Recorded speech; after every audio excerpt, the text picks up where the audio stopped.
Well, I was just looking over my my earlier videos. It's interesting what a difference it can make. Obviously, the weather's going to change as I go east, but today with the wind, it's all right. I thought I'd mentally be worse than this, but I'm not. But it is slow going. I mean, I've done 10 miles in the last hour. That's not too bad, actually. I've got another 22 miles to go to get to this place called Tucamcari, and I want to get there A, for some decent food, and B, because I think my back tyre is failing, and I put a new tube in the back tyre, one of these tubes which has sealant inside.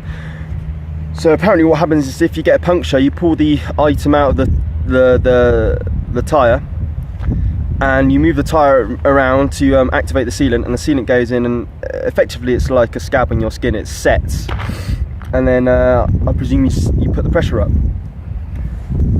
So anyway, I put the new tube in, and yesterday I noticed there was a significant bulge on the tyre. So I don't know if it's the inner tube. I checked the inner tube, and I did read that sometimes if your tube is slightly twisted, it could cause a bulge in the tyre. And check the tube, that wasn't the case. So what I've done today is, well, all I can do until I get to a bike shop in 20 miles is I just release a little bit of pressure, and I'm just going slower. I had the same problem in Australia, and there was a split over in the whole sidewall of the tyre. Luckily I had a spare at the time. I don't this time, but I'm thinking it could be down to downhills. Maybe some of the downhills were too fast. I think I got up to 50 miles an hour, and the tyre's probably not rated to that. The only reason is I spoke to someone a couple of years back, and they said they had a blowout with their tyres on their caravan because they were going too fast, and now they go slower. So that's the only reason I can relate it. That's the only reason I can relate it to the speed of the downhills. But no, having a break, having my Coca-Cola. Bit of a plug there, Coca-Cola. Getting some sugar in, which isn't the best thing, but it's the only thing I've got sort of to keep my head up at the moment. And gonna plough on, get to Tucamcari, and hopefully find somewhere to put the tent up before it's too dark. But there's been nothing. The scenery today has been quite boring. I mean, if you look over here, there's nothing. You know, it's just a few trees and things, and I've had the interstate on my right shoulder for most of the day, and it's just been boring. But that is why we invented music. So put the tunes on really loud and just plod on. But yeah, touch wood, all's going to be alright, and feeling good. I knew the weather would change as I go east, because like I said, you're dropping down, and as you go east you get towards the open plains, and it gets more lush, and because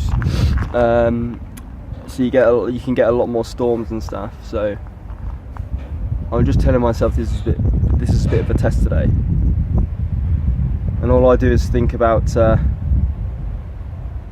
just tell myself to just keep going. That's all you can do, really. But yeah, you can't hear the there we go. You can't hear the wind at the moment because I'm next to the building. You can see the wind on the trees, and there's a lot more cloud coverage. A lot more clouds have appeared. It was a clear sky this morning.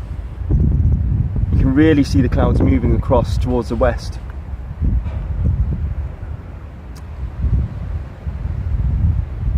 I'm not sure if El Nino's messed up a lot of the climate system this year or not. I think someone spoke about it. There was a lot of, for instance, California was a lot wetter, but from what I've spoken to people, it's been normal going through Arizona and New Mexico. But Texas will be interesting, because Texas is where I think it really changes. Apparently it goes from arid to, it can go to subtropical, and it really drop down. So we'll see, time will tell. And always being tested on the bike. Right, time to go.